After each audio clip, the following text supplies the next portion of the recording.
السلام عليكم ورحمة الله وبركاته. بسم الله الرحمن الرحيم. الحمد لله رب العالمين، والصلاة والسلام على أشرف الأنبياء والمرسلين، سيدنا ونبينا وحبيبنا ومولانا محمدا عبده ورسوله، صلى الله تبارك وتعالى عليه وعلى آله وأصحابه وبارك وسلم تسليما كثيرا كثيرا. أما بعد، فيا عباد الله، يقول الله سبحانه وتعالى في كتابه العزيز بعد أن أقول أعوذ بالله من الشيطان الرجيم، بسم الله الرحمن الرحيم. إن الله وملائكته يصلون على النبي يا أيها الذين آمنوا صلوا عليه وسلموا تسليما. اللهم صل وسلم وبارك على سيدنا محمد وعلى آله وأصحابه أجمعين. Inshallah, for the next few Jum'ahs, we'll have a series titled A Day with the Prophet Sallallahu Alaihi Wasallam, which will go over the general habit and the daily life of the Nabi Sallallahu Alaihi Wasallam. How he woke up to the time he went to the sleep. From the time he woke up to the time he went to sleep, how did the Prophet Sallallahu Alaihi Wasallam live his life? How did he wake up? What du'as did he wake up with? What were the first things the Prophet Sallallahu Alaihi Wasallam did when he woke up? How was his daily habit? With hopes that inshallah we can bring it into our lives, implement it in accordance to our own schedule. We bring in the daily schedule and the life of the Nabi Sallallahu Alaihi Wasallam in our own life. And inshallah through that there will be a barakah and a spiritual upliftment in our lives, inshallah. This is the intention behind this series. But before we start this series, there is an ibadah that the Prophet Sallallahu Alaihi Wasallam said that there's an abundant amount of reward.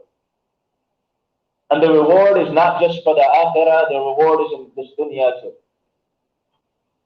And it was such an ibadah that all the companions radiallahu anhu ajma'een made it a part of their lives. All of the pious predecessors and all of the ulama and the mashayikh, they made it a part of their lives.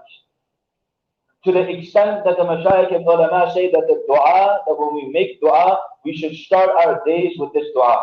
We should start our dua with this ibadah. We should end our du'as with this ibadah, because all the ulama agree that this ibadah will never be rejected. This is the dua that will not be rejected. And that is with the verse I recited before you. It was such an ibadah that Allah subhanahu wa ta'ala, He Himself says that it's not called ibadah by Allah subhanahu wa ta'ala, but Allah subhanahu wa ta'ala also does this. And that is inna Allah wa malaika and Allah subhanahu wa ta'ala send blessings upon the Prophet sallallahu alaihi wasallam. And what does it mean? Yusalluna ala nabi, what does that mean? For every person is different. For the malaika it's different. What will yusalluna ala mean? What Allah subhanahu wa ta'ala, when He says yusalluna, what does it mean for Allah? What does it mean for human beings? It's all different. But this was an ibadah, and one of the only ibadahs where Allah subhanahu wa ta'ala, obviously it will not be called worship for Allah, but it is one of the only things that Allah subhanahu wa ta'ala, He Himself associates Himself with it. But it seems like an ibadah that has been sidetracked. It seems like an ibadah that we do not give that much importance to. We hear it over and over. We hear the verses. We hear it in the Jummah khutbah. We naturally say it in every salah. We naturally say it in every salah, but we have not understood its importance. And Nabi sallallahu alaihi wasallam did so much for us. The Prophet sallallahu alaihi wasallam did so much for us. The least we can do is when we hear his name, we say sallallahu alaihi wasallam. You know, people travel far from all the corners of the world, from America to the Eastern, the Asia, everywhere. Everyone is traveling from the four corners of the world, going to Medina just to send salam upon the Nabi sallallahu alaihi wasallam. You know, for praying one rak'ah or praying salah in Mecca, 100,000 times multiple reward you get for offering salah in Mecca. Yet, people make an effort to go to Medina. Why? Because the Nabi sallallahu alaihi wasallam is buried there. We want to go say salam to him. We want to go send salah upon him. Sallallahu alaihi. People are traveling from all over the world just to go to Medina to receive an opportunity to get an opportunity to send salam upon the Nabi sallallahu alayhi wa sallam. You see, in every nation they had a leader. But eventually they stopped following their leader. And now they'll visit the qabrs of their leaders as tourism. Billah, they visit the qabrs and the graves of some of the Anbiya for the sake of tourism. Yeah, Isa was here. Maybe Musa was here. We're at the same spot, we're at the same place. But in Medina, generally, we never go to Medina for ziyarah. Even though we have a day of ziyarah. But generally, even the ziyarah tours are set in such a schedule that you will not miss salah in the masjid of the Prophet sallallahu alaihi wasallam. But generally, when you go to Medina, it's not for ziyarah, it's not for tourism. It's to literally pray the salah in the masjid of the Nabi sallallahu alaihi wasallam, pray in the roda, and even though it's a tight area, so many people are walking, even though it's so difficult, but we all make an effort to pass by that area so we can go by the qabr of the Nabi sallallahu alaihi wasallam and say sallallahu alaihi wasallam. This is the importance of this ibadah. So, I've compiled some ahadith regarding sending salutations upon the Nabi sallallahu alayhi wa sallam with hopes that I can bring it into my life and inshallah everyone else can bring it into our lives, because this ibadah right now is extremely needed due to the situation we're facing. And today is the best of this day, the best of days to send salah upon the Prophet sallallahu alayhi wa sallam. And this also gives an opportunity to self-evaluate, to test yourselves. You know, we don't like being tested. We don't like being told, oh, you can't do this, you can't do that, you should do this, you should. You know, I'm saying self-evaluate. Your own day. This isn't to pick on anyone, it's not to criticize anyone. Your own self. Just look at your own self. Ask your own self, how much salah on the Nabi sallallahu alayhi wa sallam did I send today? That's one test. No one needs to say it. How much salah on the Nabi sallallahu alayhi wa sallam did I send today? The best of days. Then, how many times did I say sallallahu alayhi wa sallam wa Allahumma salli ala Sayyidina Muhammad, not referring to salah, outside of salah? How many times have you said sallallahu alayhi wa sallam throughout this week? Then let's go a step further. How many times have we said sallallahu alayhi wa sallam wa Allahumma salli ala Sayyidina Muhammad? Or how many times have we said salah ala Nabi sallallahu alayhi wa sallam? How many times have we said it throughout the month? You're saying, no, who writes this down? How would you evaluate it? Why would you? No. Why don't we do it? Because there's no worldly, monetary, materialistic benefit. But if I were to ask you, how much money you made today, how many hours you worked today, we would all know. You see, a lot of these youngsters now, they're doing DoorDash. And if you open the DoorDash app, it tells you how many hours you are on DoorDash, and it tells you how many hours you worked. It tells you exactly how many hours you worked. So we have these apps now that you can simply take those apps and say sallallahu alaihi wasallam, press the button, and it'll do the evaluation for you. But why aren't we doing it? Why aren't we doing it? Because there's not that much importance to it. It doesn't matter that much. But just like we worried about how much income came on our bank account, just like we worried how much sales we did today, just like we worried how many sales we did this week, just like we have an accountant telling us how much sales we did in this month, then we have an accountant telling us how much sales we did quarterly, then we have an accountant telling us how much sales we did yearly, just like we have accountants for our funds, just like we have accountants to make sure we can pay our bills. Salah al Nabi sallallahu alayhi wa sallam is just as, no, it's more important. So make an effort on your own. Every day test yourself. How much salah al Nabi sallallahu alayhi wa sallam? And if you can put somebody on top of you to tell you, that's even better. Because then you have someone monitoring you, making sure that you're doing what you're supposed to be doing. I remember when I went to Medina with my teacher, we went for Hajj. And on the day of Jummah, after Jummah, he asked me, how much salah and Nabi sallallahu alayhi wa sallam did you send so far? After the Jummah salah, I said, maybe 5,000. I said, 5,000, your Hafiz of Quran can read Arabic only, and you only did 5,000.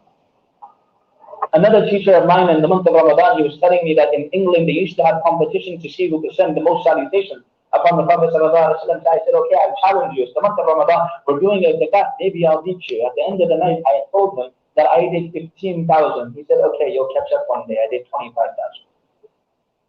But when you have a habit, it becomes easy. Right now, it's shocking, surprising. 10,000. When you actually do it, how did you end up with 25,000? Don't try to imagine it. Don't even think about how did I do 25,000. But Allah made it happen. Allah put barakah in it.